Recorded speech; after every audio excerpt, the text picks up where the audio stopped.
Jesus Christ is Lord forever. Every knee shall bow, and every tongue confess that Jesus Christ is Lord forever. I can't stop the praising His name. I just can't stop the praising His name. I just can't stop the praising the name of Jesus. No, no, no, no, no. Can't stop the praising His name. I just can't stop the praising His name. I just can't stop the praising the name of Jesus. He's the King. He's the King of kings, and He's the Lord of lords. But Jesus Christ is Lord forever. He's the King. He's the King of kings, and He's the Lord of lords. But Jesus Christ is Lord forever. Oh, yes, can't stop the praising His name. I just can't stop the praising His name. I just can't stop the praising His name.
we're looking at the thought pursuing the heart of God. And right now we're looking at the life of David. And I'm pretty sure I'm going to probably pull some other people into this that are in the Word of God. But David, even though God gave him a promise to become king, it took some time to get there. It was not an easy road. The promise that God gave him didn't come upon him very easily. And as you will find out as we go through these series of messages, it was a tough road. But to start off with this, we started out every week. I'm going to read from Acts chapter 13, verse 22. And it says, "But God removed Saul, replaced him with David, a man about whom God says," again, I want to stop there like I have every week so far. God is now the one getting ready to speak. And when He speaks, we need to do what? We need to listen. "About whom God said, I have found David, son of Jesse, a man after my own heart. He will do everything I want him to do."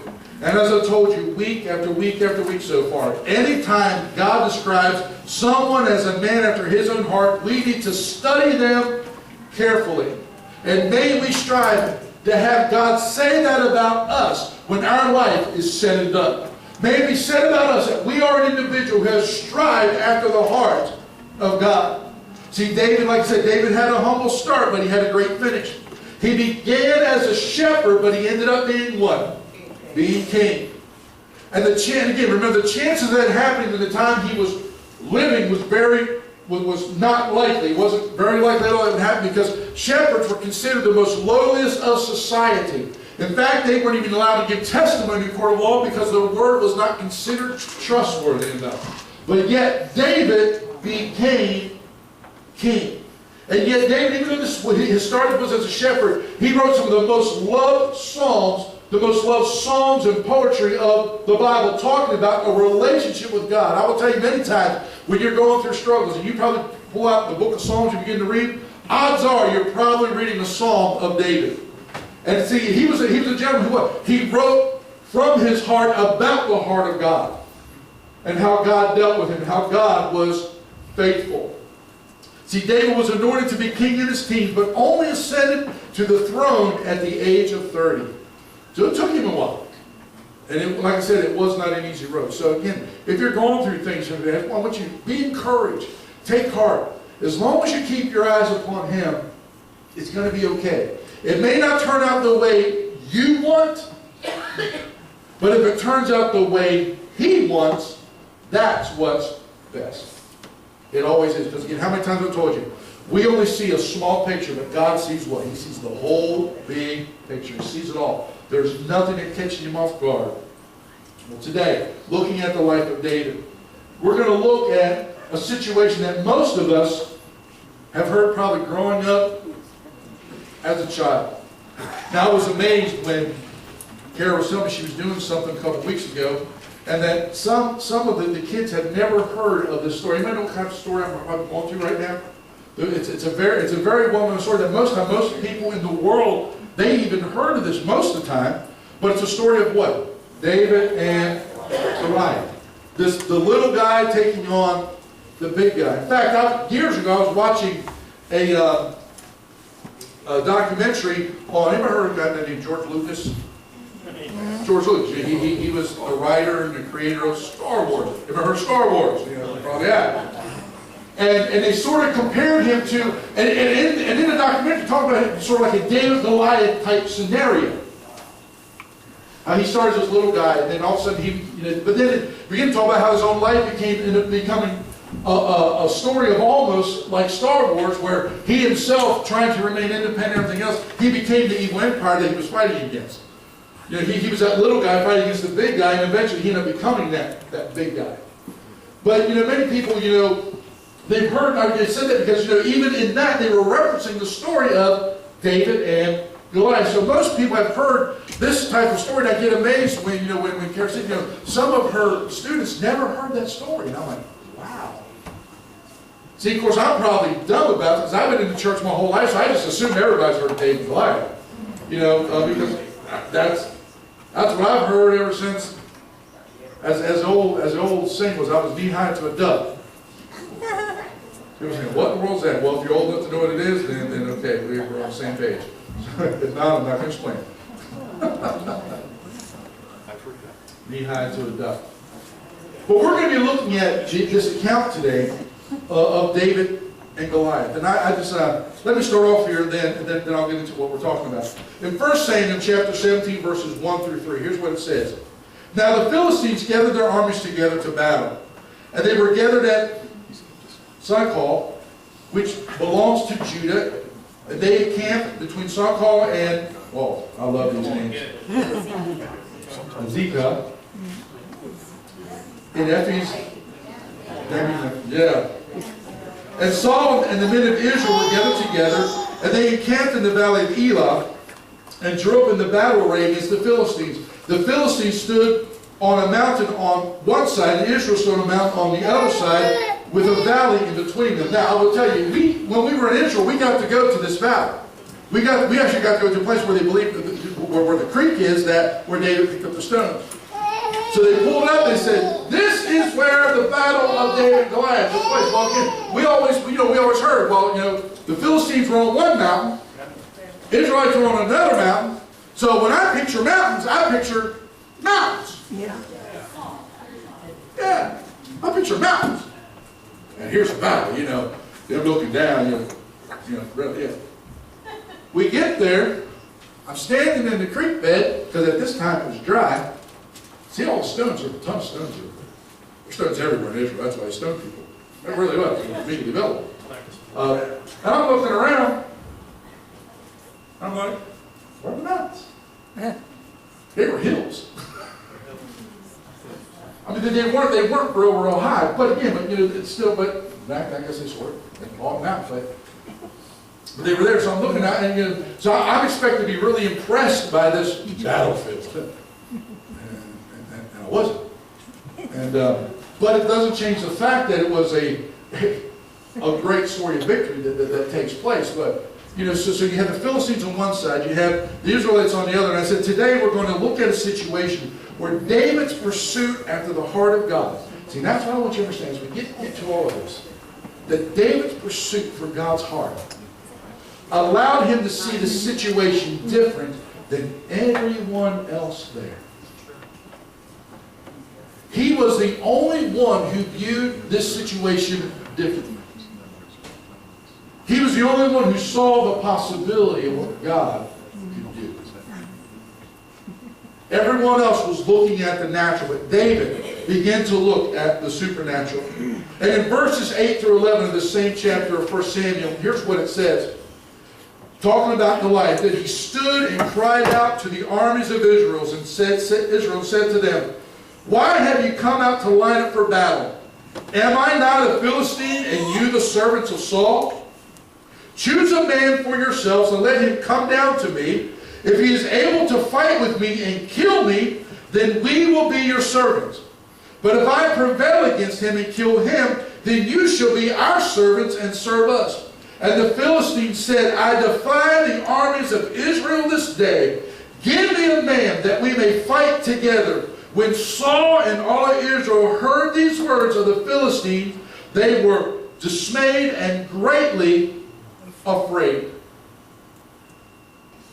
See, King Saul and the army of Israel was faced with a problem. The Philistine champion Goliath, whom the Philistines were most proud of, was defying Israel. He was so confident in his own abilities that he lays out this challenge. In fact, he said, hey guys, you know what? Let's not get all the armies involved. Let's settle this mano a mano.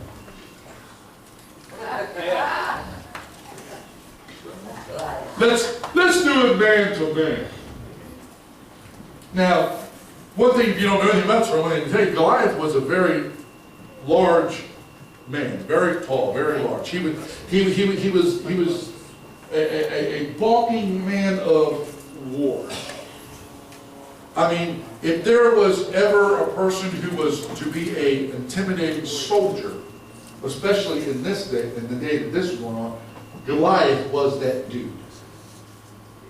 Because here would be Goliath and here would be David. You know what I'm saying? And the Bible begins to talk about the weight of his armor that he wore, and the size of his spear and sword, And Goliath was just a very, very intimidating dude. I mean, if he came out, if you ran into him in an alley and he says, let's fight, you'd probably go the other direction. Like, you're not going to sit there and say, okay, big boy, let's go. Because he's got a, sort of like cartoons. You see him stand there with his hand, with his fist as a hammer, banging, in the cartoon where he bang the person to the ground. That's what Goliath, would sort of do with us. I mean, he was a big, hawking dude. I mean, he was just monstrous. So he says, hey, let's spare lives here. Just come on. You're mighty warriors. Come and fight. If you can kill me, then we'll be your servants. If I kill you, you'll be our servants. So he lays out this challenge. And it says in verse 11, when Saul and all Israel heard these words of the Philistine, they were dismayed and greatly afraid. Now I just want to, I'm going to read there. I'm going to get there in a second. In verse 16 it says, and the Philistine drew near and presented himself 40 days, morning and evening. So for 40 days straight, in the morning and in the evening, he said the same thing. Now my thing is, earlier in Saul's reign, his son Jonathan began a quarrel with the Philistines. And all of a sudden there would have been a great victory, but Saul did something stupid.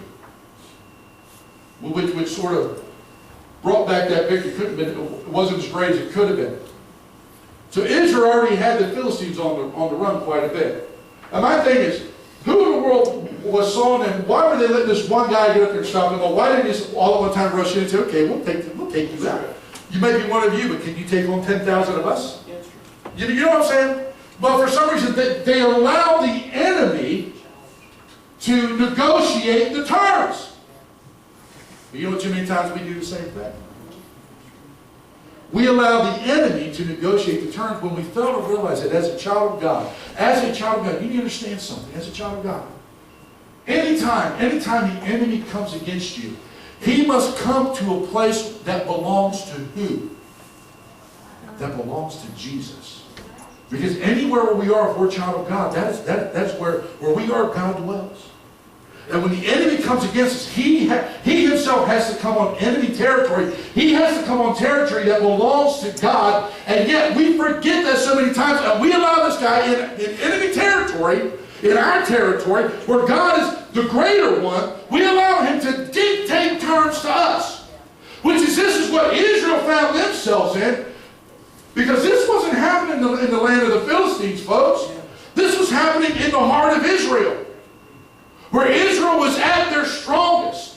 Where their army was truly there. Everything that they needed was at their disposal. But they allowed the enemy to come in and dictate terms.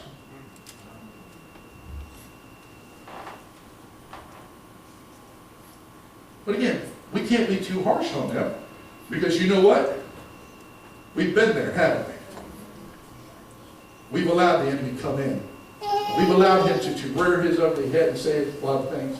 And we forgot many times who we are in the name of Jesus Christ. We forget that we are a blood-bought, born again, redeemed, righteous child of God who has eternity awaiting for us, that our Savior is the conqueror over all things and that he is the victor over all things. And we forget that too many times. Like I said, allow the enemy to come in and dictate terms. Like I said, he did this for 40 days, morning and evening. And in verse 24 it says, and all the men of Israel, when they saw the man, fled from him and were dreadfully afraid. So again, fear struck the heart of these individuals. Now again, I want you to say, I know sometimes we go through problems that shake us to our core. But again, we must understand and we must remember who we belong to and who our God is. And this is something that they failed to do. And I believe there's a reason for that.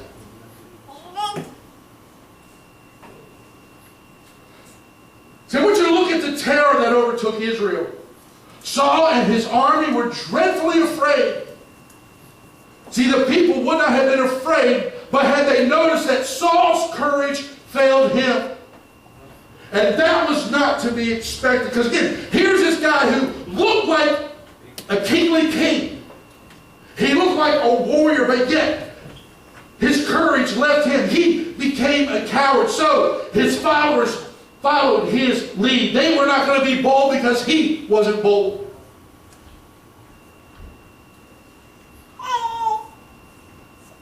See, because in times past, when the Spirit of God came upon Saul, when you read his life story, he could be one of the bravest individuals there were. But unfortunately, he made stupid statements too while that was going on. And there was no one who would dare stand before him when the anointing of God came upon him. But now he finds himself in a place where the Spirit of the Lord has been departed from him. That said, we need to be careful, folks. Because there is a place we can reach if we're not careful, where God will allow His Spirit to be removed from us. If we keep on playing around, trying to force our will, our wants, what I, over what He leads and directs, we could find ourselves in the same place as Saul. And when the enemy came, where he would normally get his strength and his encouraging from, it was gone. So everybody that was following him ran like him too.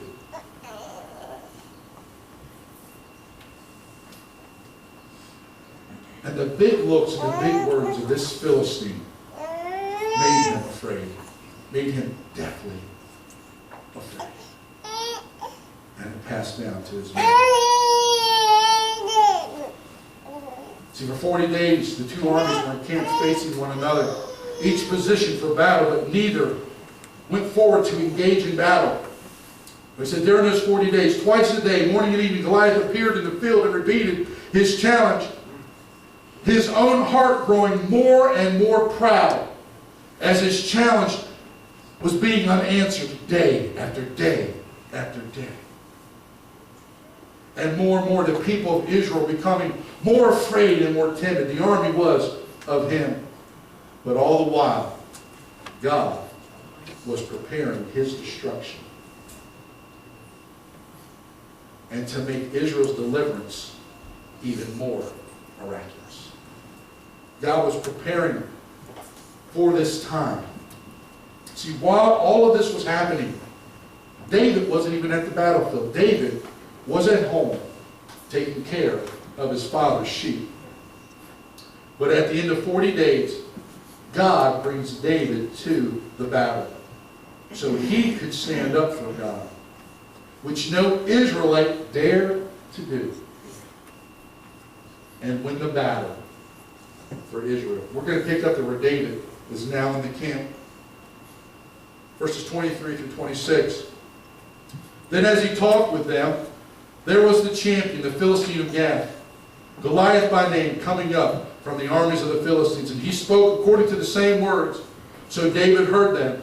And all the men of Israel, when they saw the man, fled from him and were dreadfully afraid. So the men of Israel said, have you seen this man who has been coming up? Surely he has come up to defy Israel. And it shall be that the man who kills him, the king will enrich with great riches, will give him his daughter, and give his father's house exemption from taxes in Israel. Then David spoke to the men who stood by him, saying, what shall be done for the man who kills this Philistine and takes away the reproach from Israel? Who is this uncircumcised Philistine that he should defy the armies of the living God? You can begin to see here now that the faith of David is beginning to turn. I mean, when he comes out, David's out there talking to people, they begin to run. So I guess he sort of checks out and says, hey, basically, what's going on? What's this guy saying? What's he saying?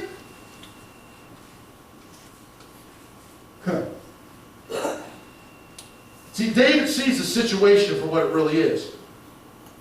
It's not about King Saul, the Israelite army, or even himself, but it's about defiance towards God and His glory and power. See, the mistake that Goliath made was, if that would have been any other nation, he could have done what he did. But by him just even picking on Saul, by him picking on the Israeli army, he wasn't just picking on them. He was ultimately picking on who? He was picking on God. He was defying God because Israel was and still is His chosen people. And so by Goliath doing that, he was literally defying God. He was making fun of God. And David realized this. And David says, you know what, man? I'll take him out. And also when David's talking about these words, get to King Saul. In verses 31 through 33 says, now when the words which David spoke were heard, they reported them to Saul, and he sent for him. Then David said to Saul, let no man's heart fail because of him. Your servant will go and fight this Philistine. And Saul said to David, you are not able to go against this Philistine to fight with him, for you are a youth, and he is a man of war from his youth. In other words, Saul was saying, when you look at it in the natural, he's going to kick your butt. He's going to have you for breakfast, lunch, and dinner, and then for a nighttime snack.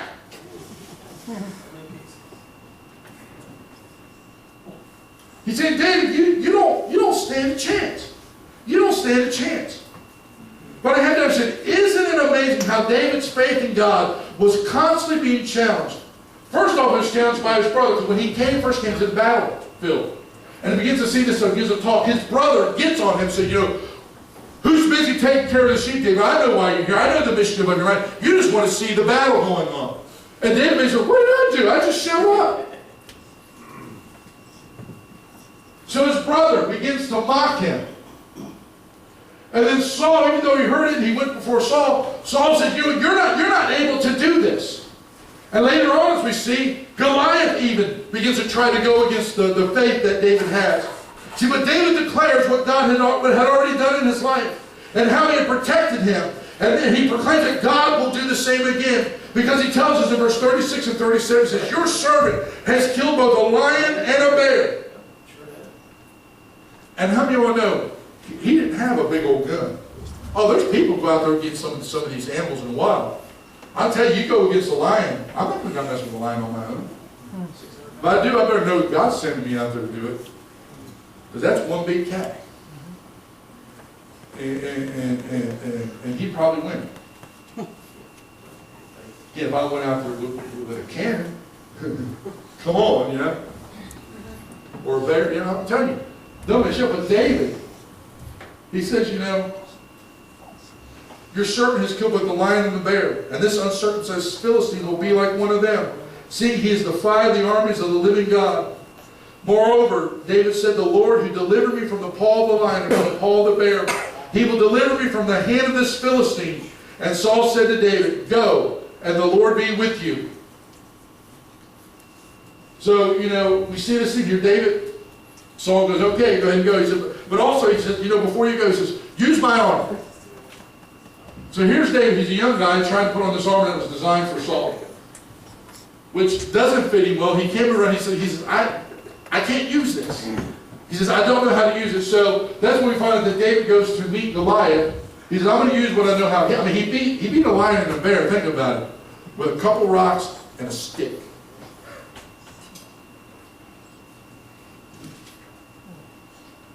Huh. Pretty tough dude for being a teenager. And especially we start later on reading about some of his mighty men of war that were with David. David becomes king. One of his guys went down to a snowy, icy pit one day and killed a lion. These are some bad dudes. I don't mean bad in being evil. I mean they're tough. They're pretty tough dudes. And David says, I can't do this. So he finally puts the armor aside and he just takes his sling, his rod, and goes and picks up some stones. And we're going to look at the battle here.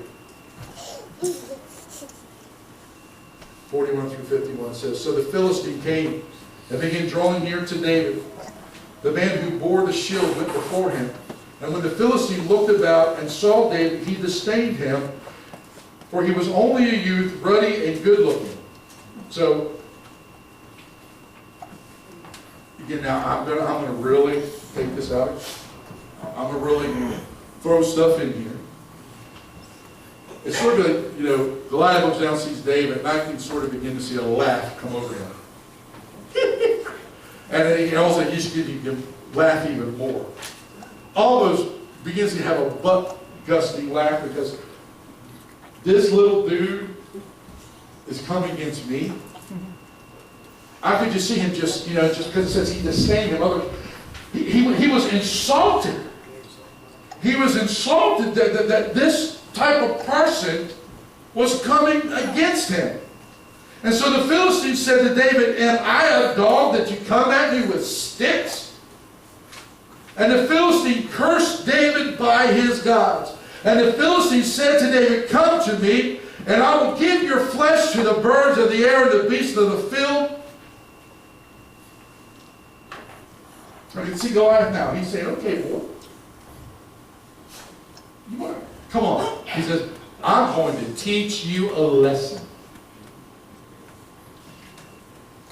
In fact, I'm going to tear you up and I'm going to invite the birds of the air and the beasts of the field to come eat your carcass. Because I'm just going to leave you sprawled out all over this battlefield. There's nothing, basically, you don't stand a chance." It says, "Then David said to the Philistine, 'You come at me with a sword, with a spear, with a javelin.'" So this dude for his day was pretty well armed. "But I come to you in the name of the Lord of hosts, the gods of the army of Israel, whom you had to follow." See, that's what David realized. When Goliath was doing all this stuff, yeah, he was getting on Saul, yeah, he was getting on the armies of Israel, but ultimately, he was defying God. And we need to understand, when the enemy's coming against us, when the enemy begins to attack a follower of Jesus Christ, he's ultimately defying God. But if we don't let our faith loose and allow God to show up, he's going to keep on doing it.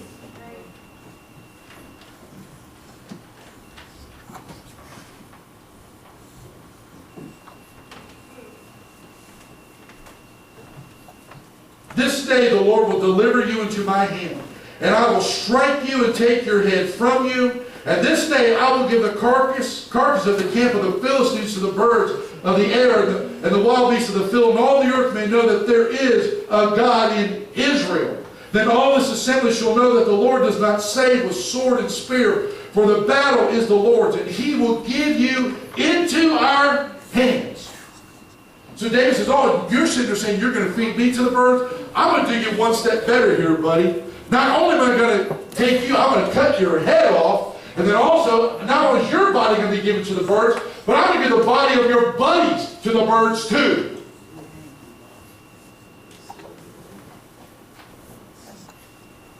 He says, "You think you're big and bad? I'll let you know how big and bad you are when you meet the God that I serve." Because David says this in faith.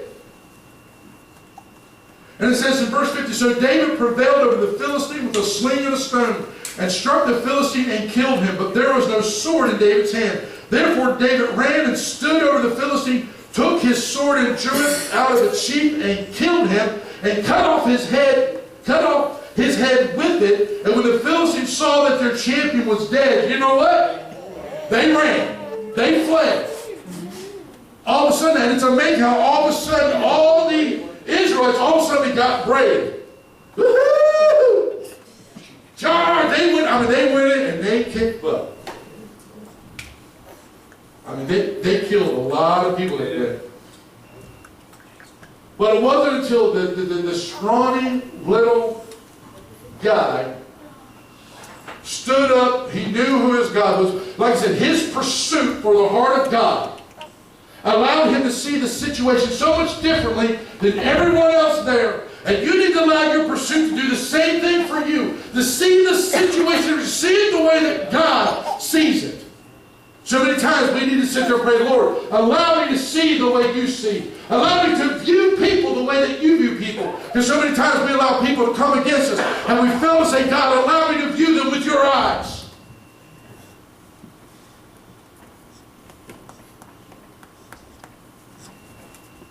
But he prevailed. He prevailed because of his faith in the Lord. See, David was victorious because he knew the power of his God.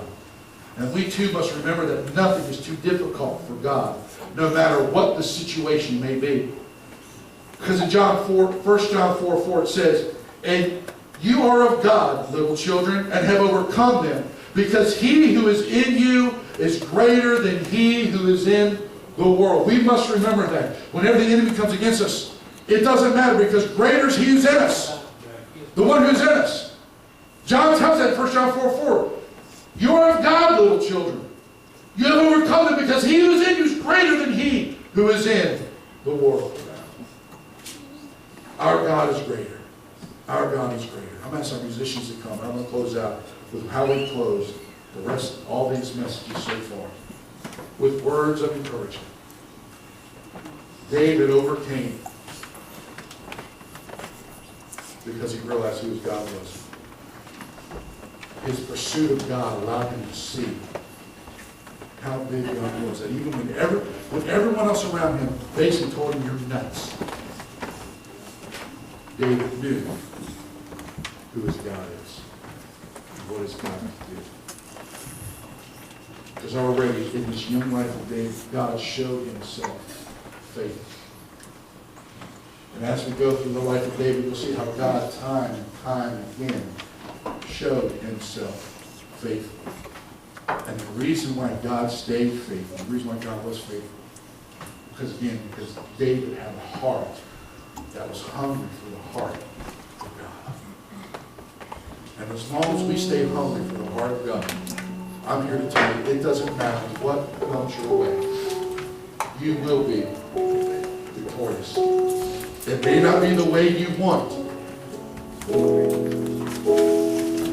the way He chooses, the way He designs is always best. Just remember, as we were talking about all this, I'm going to read Galatians 9:6, and I'm going to 6:9, and I'm going to talk about the plan that God uses, the pattern.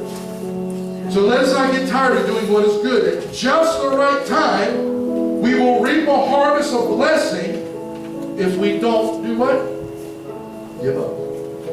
If we don't give up.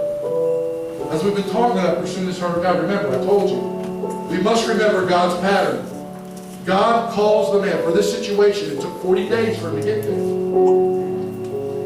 But God was preparing the situation, preparing the man. He prepared David for that situation. God called the man. God decides the plan. And God knows the span of time required. It took 40 days for deliverance to come. But again, this didn't catch God off guard. Goliath being out there. God wasn't scratching up saying, why isn't Saul standing up? Why isn't the rest of the army of Israel standing up? He knew that David was going to be there on such and such a day. That David, with the type of heart that he had, was going to say, dude, this guy's going down. Because he's talking against my Lord. He's going out. He's being taken out. And David arrives and great victory comes because of his faith. In 1 Corinthians 15, 57 to 58 says, but thank God, He gives us victory over sin and death through our Lord Jesus Christ. And so, my dear brothers and sisters, be strong and immovable. Always work enthusiastically for the Lord, for you know that nothing you do for the Lord is ever useless. So again I say, let it be said of us as God said of David, he's a man after my own heart. He'll do everything I want him to do. I felt this song was probably very fitting for the service today as we close it out. To let you know, no matter what you're going through, God is, if you keep your eyes, God is faithful. We just need to keep our faith in Him. And we will overcome, as this bridge says, by the blood of the Lamb and by the word of our testimony. I'm asking you to stand with me this morning, if you're able. And as we sing this song, if God's speaking to your heart and your life, say, Lord, I want my heart pursuing you like David's heart pursued yours. I want it to be said of me, I'm a man after God's heart. I'm a person pursuing your heart. And I realize today that the situation may seem great, it may seem great. There might be a big, gigantic enemy out there, God. And Lord, see what you said, He came on God's soil. And if we're Christians, He's on God's soil. And that situation it's on God's soil. And we need to understand that God is in control. We just need to let loose our faith and let God be God. And say, Lord, I'm going to overcome because Jesus Christ overcame. Because He overcame, I too will be overcome. I'm going to trust Him like never before. And if that's you this morning, and you just need to have your spirit uplifted and encouraged, come forth and say, Lord, I'm going to overcome by Jesus Christ. Through the same faith that He had, through the faith that David had in you,